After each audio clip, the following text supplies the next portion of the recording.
Hello, and welcome back. I wanted to go over just some do's and don'ts for people who have never been waxed before, um, just to answer some questions. Before you go in to get a wax, these are really good points to know so that you can get the best results from your wax when you get it.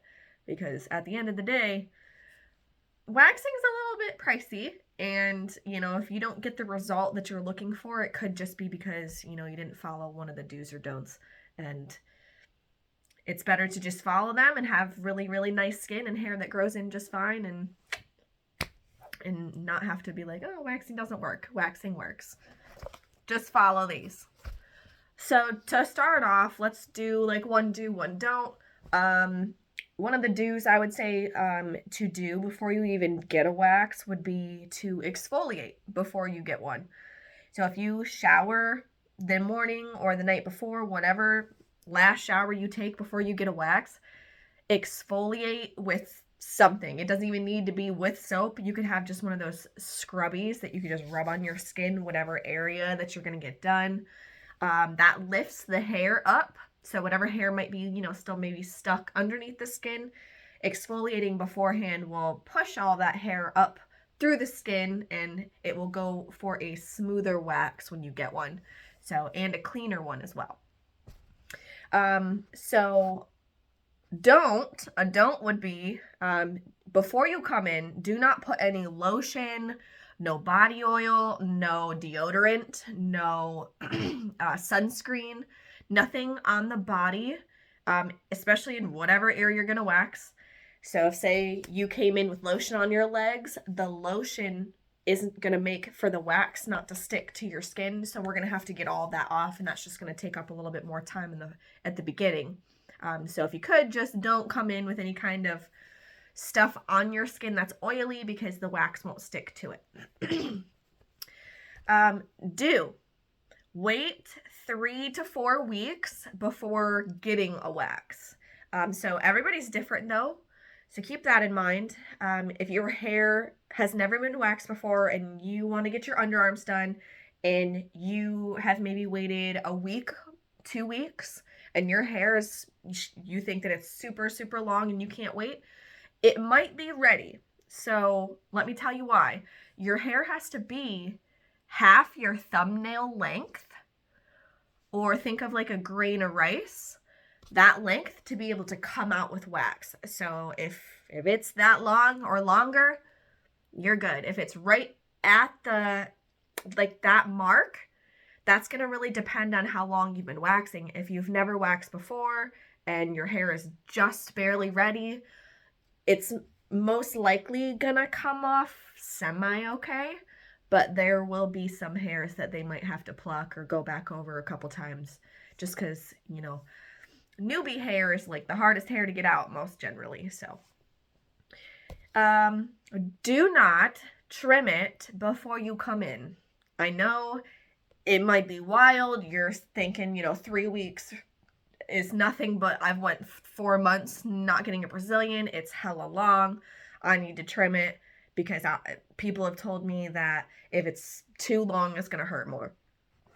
So regardless if you feel the need to trim it or not, don't do it, because most likely if you get into the salon, they have scissors there anyway. So if they felt the need that they needed to trim it, they'll do it for you. At least that's what a waxing specialist would do. I don't know if people at like the nail salons do that, but yeah, we'll typically trim it. But most of the time, I never have to. Yes, having your hair a little bit longer will make it hurt more, but in retrospect, you're gonna hurt more if it's shorter, because if you want a clean wax, we're gonna have to get in there with tweezers. We're gonna have to go through, a couple times with the wax to make sure it gets it all. And, when it comes down to it, to use the soft wax, it hurts a little bit more in certain areas if it's stubborn. So just don't trim it, because it's better if we just get it all. However long it is, we're going to get it all, and it's going to be better, cleaner, and overall you'll have a better result. So use the flushable wipes or clean whatever area you're gonna be waxing before you go in. So a lot of people that I see in a day sometimes go to the gym before they go get a wax, which I understand their mindset because you can't really go. That'll be in my don'ts later. You're not really supposed to be exercising after a wax, so they do it beforehand. But you know, it gets a little sweaty, and sweat smells great, right? So typically, if you go into a waxing salon, they'll have wipes that you can use, that you'll be given a second to like undress.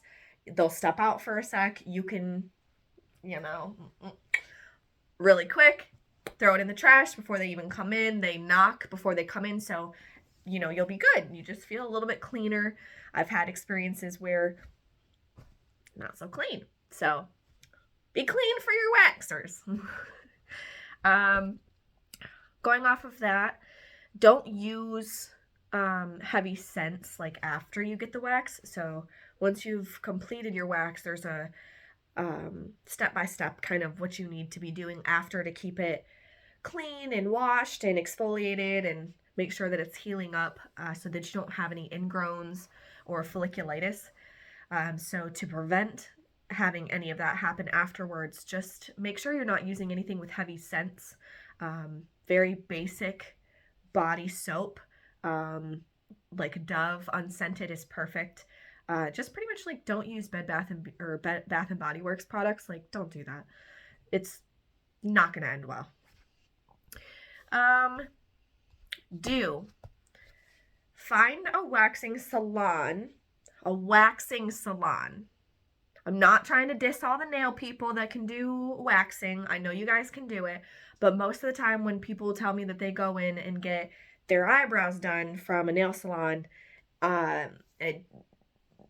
it's a 50-50 shot that it's gonna work. It's gonna turn out like how you want. Waxing specialist, I'm gonna tell you straight up, eyebrows are my favorite. But I work in a waxing salon. I'm a waxing specialist. That's what I do. I don't do nails. I don't do hair. I rip it out. So find one that's clean though. The one thing that I will say, make sure that you find a salon that doesn't double dip their sticks. If you watched my last video, I made sure to show you guys that I'm taking the steps to put the paper towel on the back side of it when I use it. So I'm not double dipping my sticks in my pot. Now, it's something different if you're just using it at home use and you're not using it on anybody else except your own self, then that's fine. You can double dip sticks. It's your pot. You can do what you want. Don'ts. Do not exercise. Going back to what we were kind of talking about, exercise, getting in pools, no hot tubs, no bathtubs, no, I won't even say that. No bathtubs, no saunas, no sun, 1 to 2 days after your wax. Just a couple days, guys. Just right after your wax. Just don't do any of that. No sex. That's exercising. Anything that causes that area to be really, really hot or sweaty. We want to minimize both of those things in whatever area you just got waxed because it needs to heal. You wouldn't put like a brand new open wound that's pretty deep inside a bathtub. Gross, right? Because you're going to get bacteria in there. That's exactly what's going to happen in whatever area. So stay clear of all of those things: exercising, pools, hot tubs, baths, saunas, and sun for 1 to 2 days after your wax. Do wash with antibacterial soap and Aquaphor. Gosh, I could just scream this to the like, I just want to scream it to the heavens, because a lot of people tell me when they come into my salon that, or like the place that I work, they tell me that they use like a ingrown hair removal stuff after they get a wax, and they still get ingrowns. And a lot of people ask me as I'm waxing them, like, hey, how can I prevent my ingrowns? I'm like, all right, so you're going to need to pretty much treat it like how you would a tattoo. Get that antibacterial soap that has no scents. It's like Equate brand is what I use. It's got little fishies on the back part of it, and it's clear. And some Aquaphor. The Aquaphor just Comes in like a little tube that's about this big. You can get it bigger, but it's got it's like white and blue cap, white bottle with blue lettering, I think. And you're gonna do that 1 to 3 days after you get the wax. So that night you're gonna wash it with antibacterial soap and put Aquaphor right directly on it as soon as you dry it off. You don't need to put a whole slab on there. You just make sure that it's spread evenly and it can soak into the skin. But do 1 to 3 days, because for people who do struggle with ingrowns quite more frequently, like their hair is coarser and their skin is coarser wherever it is, so it can't push through that barrier, and that's why the hair gets stuck underneath the skin. That's what is an ingrown hair. It's just because the hair hasn't hit the surface yet and it can't break through. So that's why we want to exfoliate after we let it heal. But doing the 1 to 3 day period with making sure that it's clean like that is because when you get a wax, it's kind of like you get an open wound. So we got to treat that open wound first before you exfoliate it. Because exfoliating an open wound right away, right after you get it, just doesn't sound pleasant at all.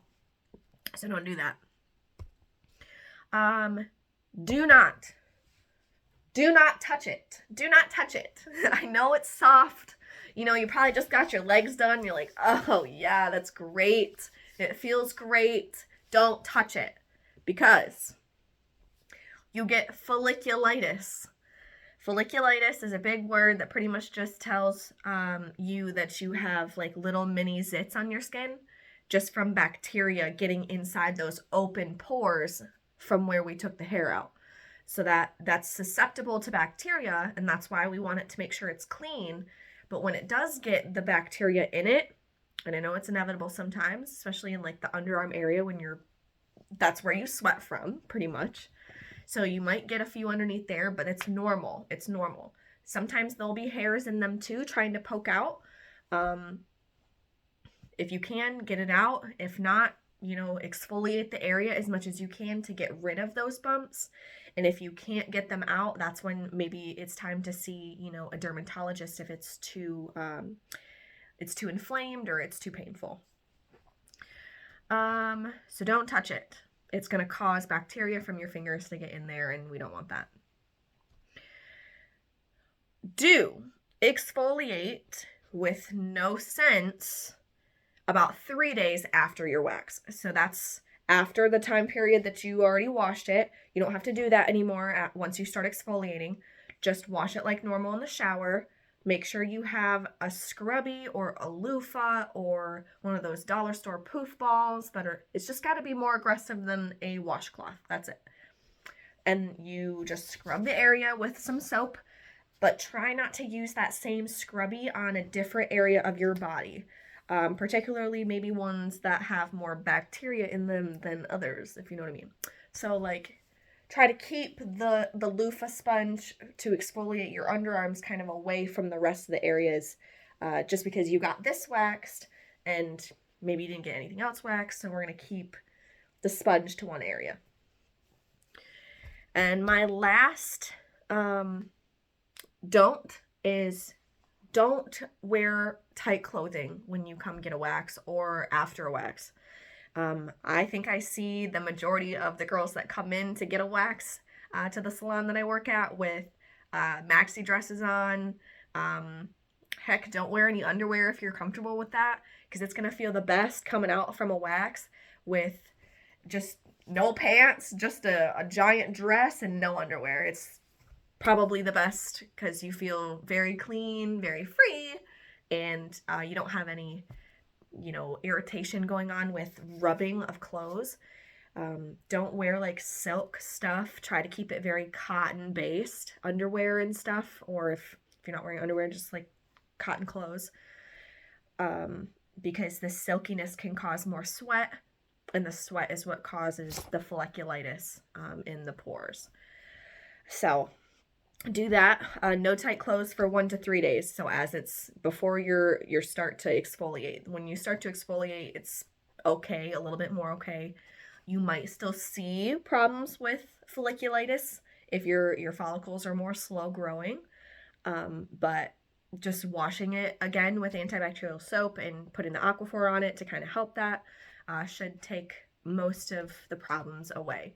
Um, every time that I've given advice to any of the girls that I've waxed so far that have used the stuff in the past for ingrowns, I've told them to just do the basic of what I told you today, and they've come back to me and have told me that it's better and it just works better.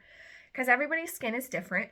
Everybody reacts differently to different products. And if we just kind of cut to the chase and do the baseline that we know works for the skin and the skin's, you know, actual composure, you know, like the chemicals that are in your skin and what we know works today for healing the skin and then exfoliating afterwards, just doing it the most basic way is the best way we can get the best results.